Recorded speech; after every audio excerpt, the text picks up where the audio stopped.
The Johnson Wax Program.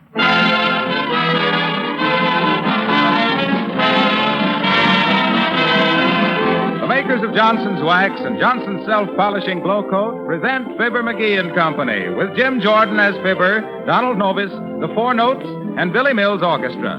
The show opens with Liza.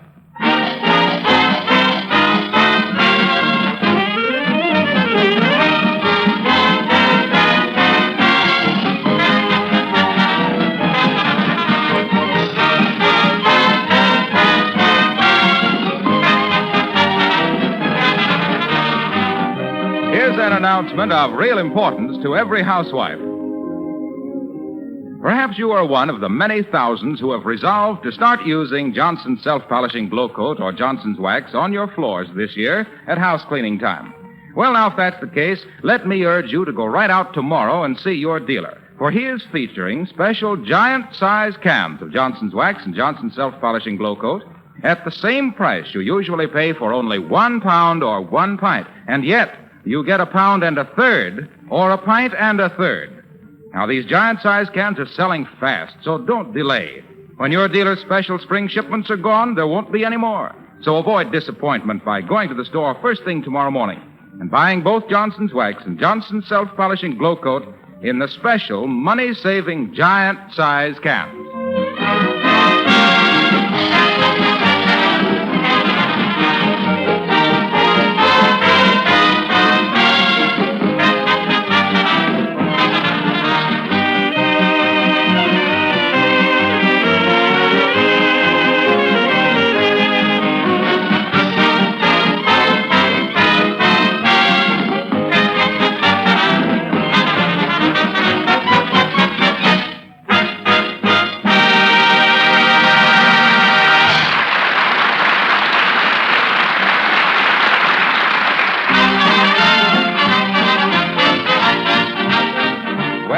Our hero is in a fine fever of expectation today. An attorney is telephoned for an appointment to discuss the will of Fibber's late uncle, Captain Ticonderoga McGee.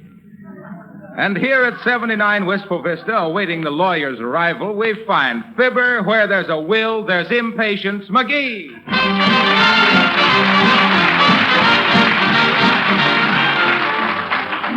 Ah, good old Uncle Tyke. I always was his favorite nephew, in spite of the time I tied the snake's head onto the garden hose and coiled it up on his bed. Aha, at last. Folks, I hope you'll always remember this moment as the last time you seen me when I was just a poor boy. Goodbye, poverty. Come in, Fortune. Mr. McGee? You betcha, Bud. Are you the shyster, or Are you the attorney that called me about Uncle Tyke's will? Yes, I am. I'm Mr. Ogden Fiditch of Fiditch. Shut it off, Bud. The needle is jumping a groove. Have a cigar, Mr. Fiditch? Thank you. I have one. Oh, you got two? Thanks. Now, let's get down to cases, Bud. What did the old skinflint, what did dear old Uncle Tyke leave me?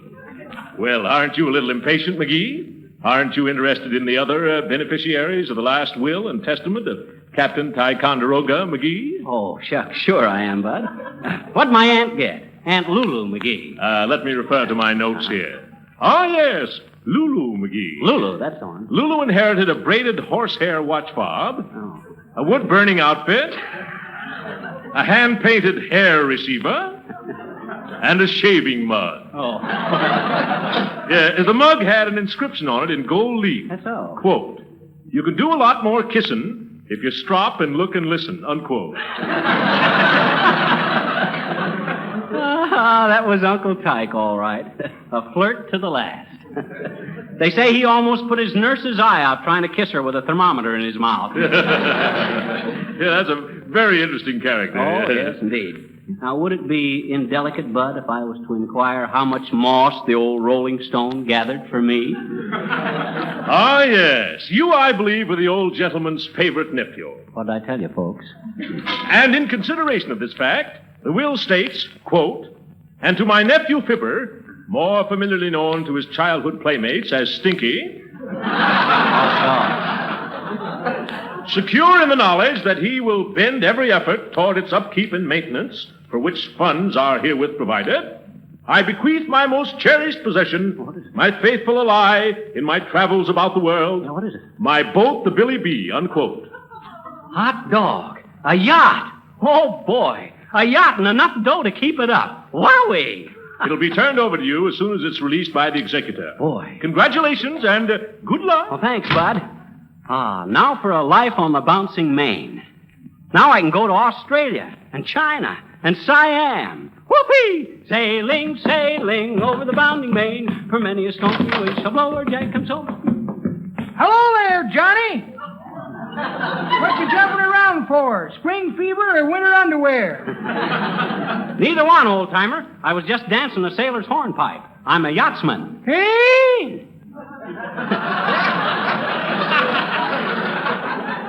I say I'm off for a world cruise.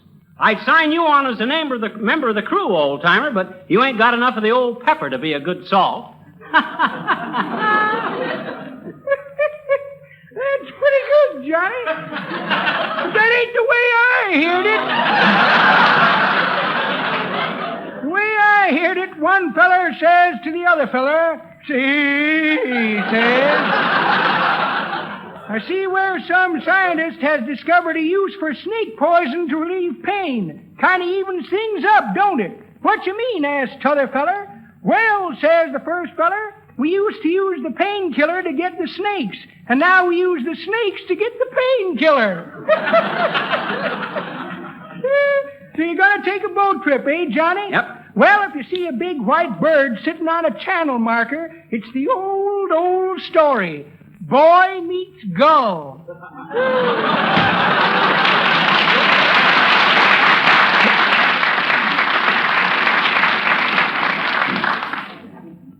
Boy meets gull. He's got young ideas, all right, but his heartbeat belongs to daughter.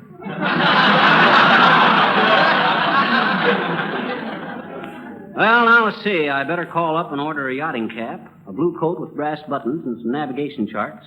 Where's that telephone? Hello, operator. I want to talk to... Oh, is that you, Mert?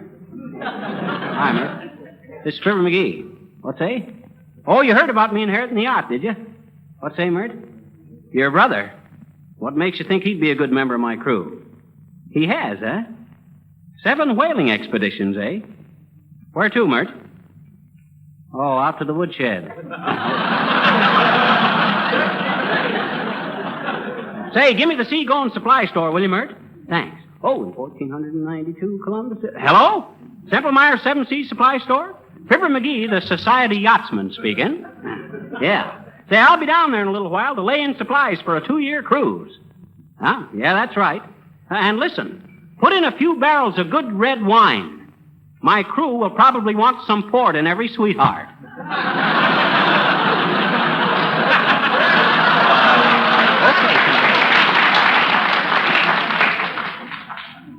You ain't got any red wine? What color have you got? Deep purple. Oh, well, give me a barrel of deep purple. No, never mind. We'll get that from Don Novus. Okay, Semmelmeyer. Let's have it, Don. Deep purple.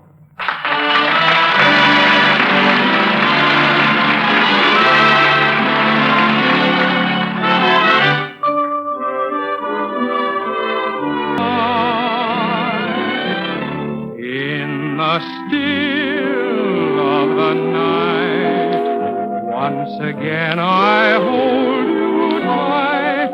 Though you're gone, your love lives on when moonlight beams. And as long as my heart will beat, lover will always meet here in my deep purple,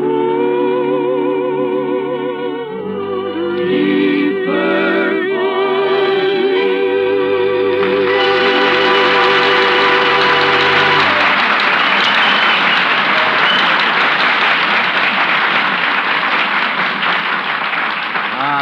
That was great, Don. A beautiful song, beautifully sung. Thanks, Fibber. And incidentally, I want to congratulate you on your inheritance. Oh, thanks, Don. I don't want to take too much credit for it. Any good, clean-living, red-blooded American boy could have done the same thing. All he has to have is willpower. An uncle who was too tight to spend a dime. Yeah, but about this world cruise of yours, do you know anything about ocean navigation? Well, I certainly do. I ought to. My great-great-grandmother on my father's side was a mermaid. A mermaid? Sure. It was a little embarrassing for Grandpa at parties, too. Till the hoop skirt came in. I'll never forget how she used to hold me on her lap when I was just a little baby and fan me with a fin. How she used to coax me to eat my dinner.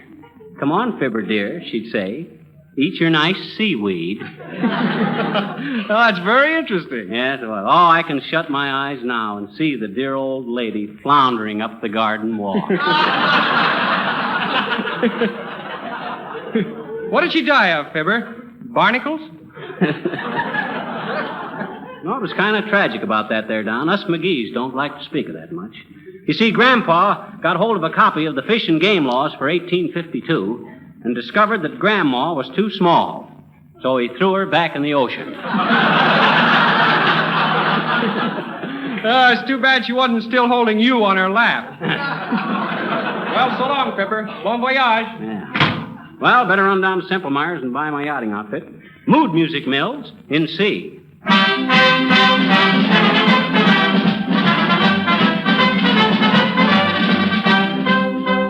here we are.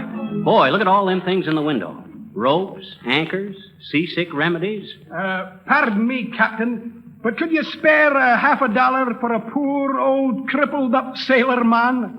Why, certainly, shipmate. Here you are. How'd you get hurt? In a shipwreck? No, laddie. I was the unfortunate victim of a nautical hotfoot, you might say. A nautical hotfoot? Aye. I was the boy who stood on the burning deck. Thank you.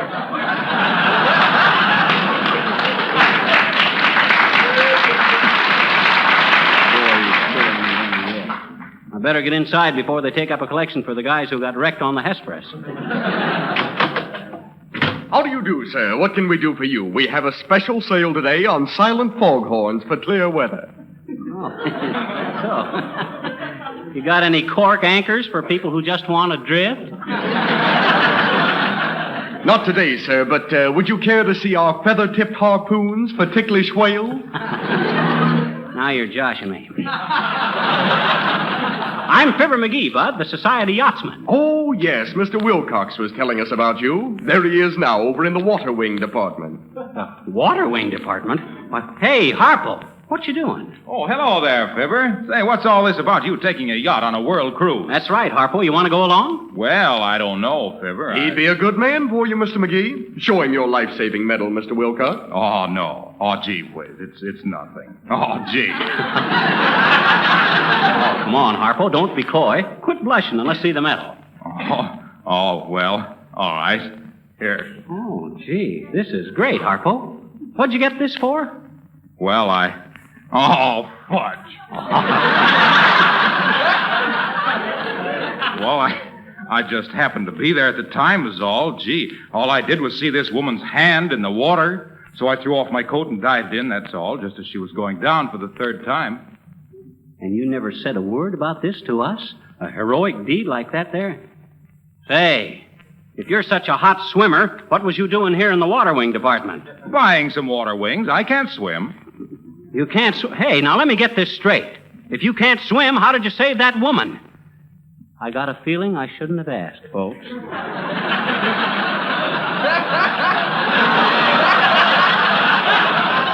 Well, you see, it was a hot day last July. Yes. What happened? I was passing a big house on Oak Street, and I heard a woman groan. I looked in the window and saw her hand in the water, a bucket of dirty, soapy water.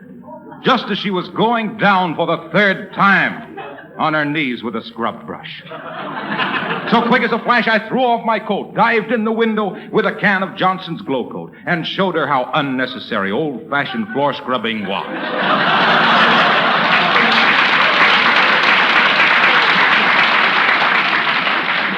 Boy, was she grateful. She said I'd saved her life, and she gave me a bronze medal.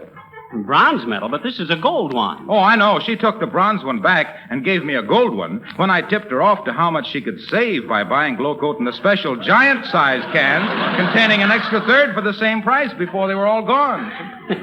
Say, Joe. Yes, Mr. Wilcox? Show me some of those water wings with the little propellers on them. One of these days, I'm going to get up enough nerve to wade right out in the children's end of the pool, and I'm going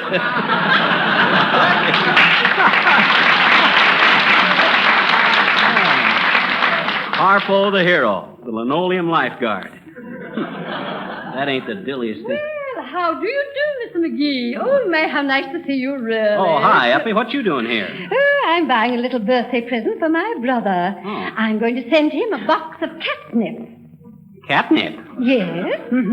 You see, my brother is just wild about sailing, Well. and he has the dearest little cat boat. Catnip for the cat boat. It's a good thing he ain't got a tramp steamer. You'd be sending him a can of mulligan. Mulligan? Yeah, mulligan. Kind of an outdoor stew. Oh, then you know my brother.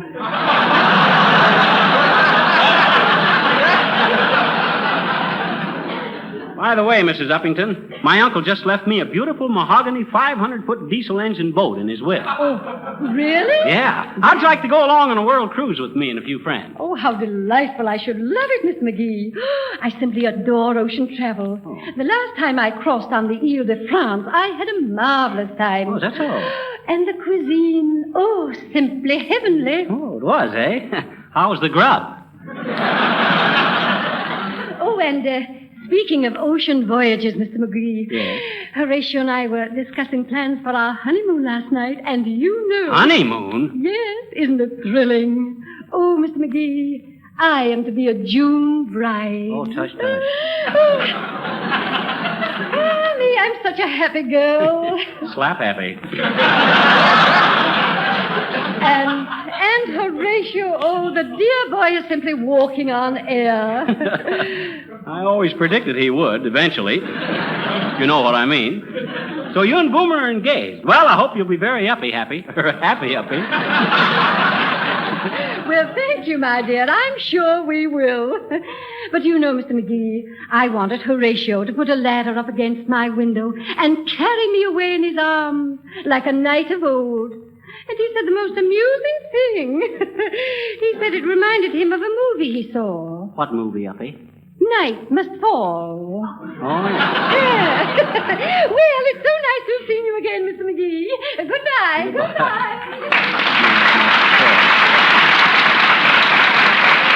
dear.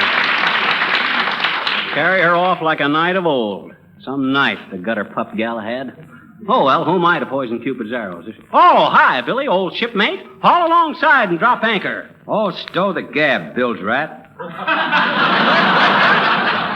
Bilge rat? Why, William, is that any way to talk to a yachtsman? Let me hear any more mutiny like that, my bucko, and I'll clap you in irons for the rest of the voyage. Listen, put your face in dry dock a minute. I want to ask you something. Why not, Billy? Just because I'm rich don't mean I'm too high-hat to talk to them in the lower walks of life. What is it, William? Would you care to squat on your quarterdeck a minute and listen to the four notes sing Umbrella Man? So I certainly. Tell them to sing while I run home and study my navigation charts. Pipe the gangway, shipmates. Umbrella Man coming aboard.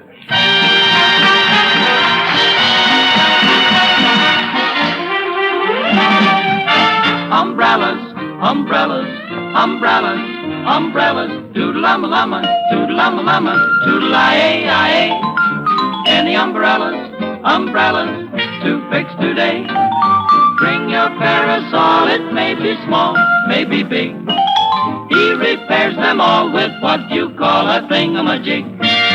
Pitter-patter, patter, pitter-patter, patter, it looks like rain. Let it pitter-patter, pit-pit, pitter-patter, don't you mind the rain. He'll mend your umbrella, then go on his way, singing toodle-lumma-lumma, toodle-ay, toodle-lumma-lumma, toodle-ay. Any umbrellas to fix today. When there's a lull, things are dull, he sharpens knives for the wives in the neighborhood, and he is very good. He'll darn a sock, set a clock, an apple cart, a broken heart. He mends anything, but he'd rather sing.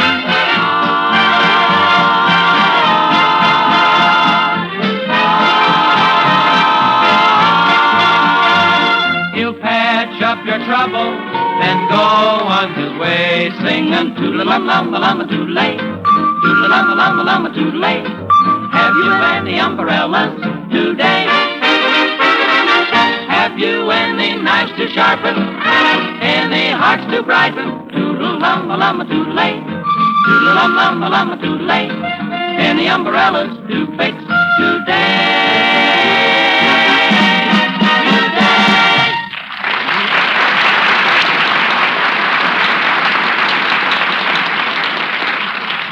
That was swell, kids. Let's see now. Chart of the South Seas. I could lay a course for the Tuamato archipelago. Shucks, why should I go to places I can't even pronounce? Aha! The Gilbert Islands. That ought to be simpler. Let's see now. There's the islands of Pokaku, Gili Malahar, Bikini, Rognica. Say, what is this? Them dead-ratted foreigners are moving in everywhere. Shucks. Come in. Oh, hi, Boomer. Good day, McGee, my very dear friend and boon companion. Want to congratulate you on your great good fortune. Since when was I a boon companion of yours, Boomer? And what's this business about you and Mrs. Uppington getting married? What? Has the old crow, has some little bird been whispering in your ear, dear boy? But then, why dissimulate? 'Tis indeed true we have plighted our troth. You've plighted your what? We've plighted our troth. We've avowed our mutual and enduring love. Well, in short, scatterbrain, I've walked the plank. You've walked the plank, you fortune hunter. Yea, verily. Behold the hunter, home from the hills.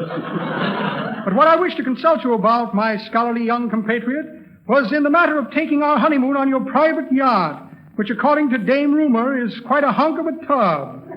What say, Commodore? I'm a licensed navigator. You're a licensed navigator. You wouldn't know port from starboard.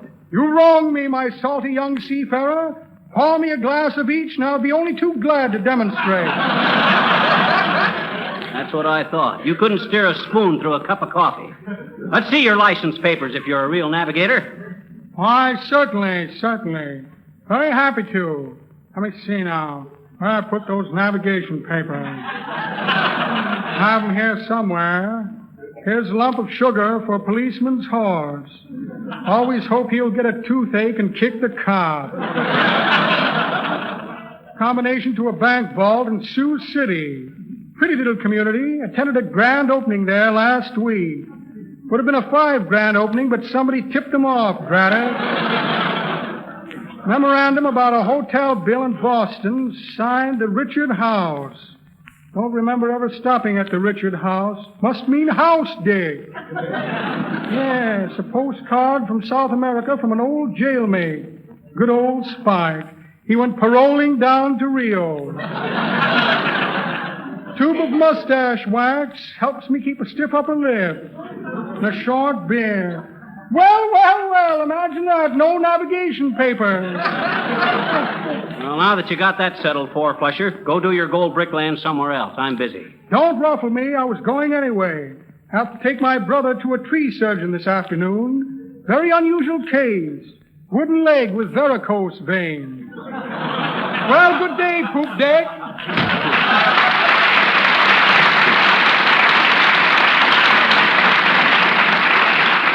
Now, take a look at them charts again. Australia, New Zealand, Society Islands. Aha, the Society Islands. That's the place for me. Top hats, white ties, and grass skirts. Dad, rat it, come in. Mr. McGee, my dear sir, I'm certainly glad to find you in. Remember me? Mr. Fiditch of Fiditch. Hold it, Bud. Certainly I remember you. And for handling this legacy for me, I'm your friend to the last Fiditch. Yeah. You know what I plan to do, Bud? Stock up my yacht for a long cruise. Please, will you listen to me for a moment? This is important. Maybe stop off at... Huh? What's the matter? Don't tell me something's happened to my yacht. No, not that. Nothing has happened. Oh, boy, that's a relief. You had me scared there for a minute, Bud. Though I'm too much of a sailor at heart to get panicky at trifles. In fact, there's always been sailor's blood in the McGee family, Fiditch. Yes, Mr. Why, McGee. when I was just a little snookums, I felt a strange longing in my soul, urging me toward the sea. Urging. Sea urchin McGee, I was known as in them days. Yes, but... Sea urchin McGee, smartest skipper of the southern seaboard, shrewdly scanning the skies for a sight of a stormy signal to send my schooner scurrying for safety to shelter of the shipyard, scooting into the swishing spray to save sinking sailors from the sinister sharks swishing silently through the salty surf of the seven seas, and the subject of sea-going sagas from sad Sardinia's sandy shore to the silken sails of Singapore.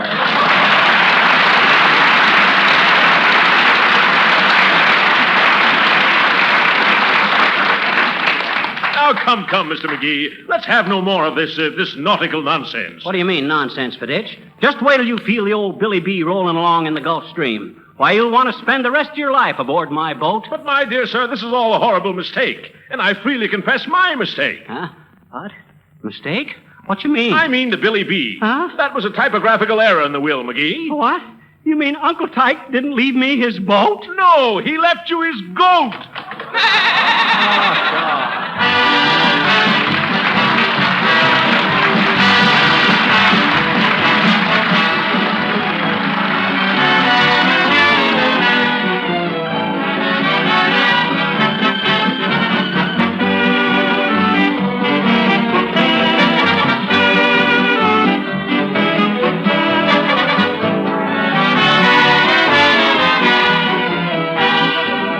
Fibber will be back in just a moment.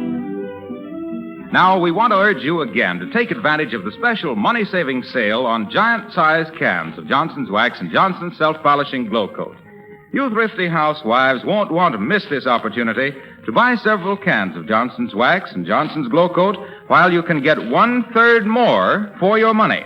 Now, this special offer is necessarily limited, so act at once. Tell your dealer you want the special giant-sized cans of both Johnson's Wax and Johnson's Self-Polishing Glow Coat. These big cans contain 1 1/3 pounds, or 1 1/3 pints. You pay only for 1 pound or 1 pint. The 1/3 extra is free. Hardware, grocery, paint, drug, and department stores are featuring these giant pints and pounds of Johnson's Wax and Johnson's Self-Polishing Glow Coat. Now, we don't want you to be disappointed, so buy several cans tomorrow without fail while you can still get them.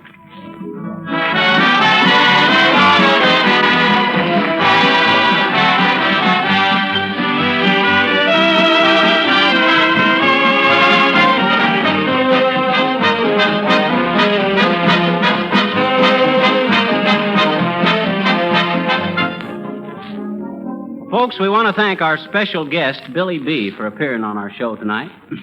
Come over here, Billy, and take a bow. I don't know what I ever done to Uncle Tyke that he should give you to me, but... Hey, wait a minute. Well, I'll say this for the old boy. At least he didn't cut me off without a cent. Good night, folks.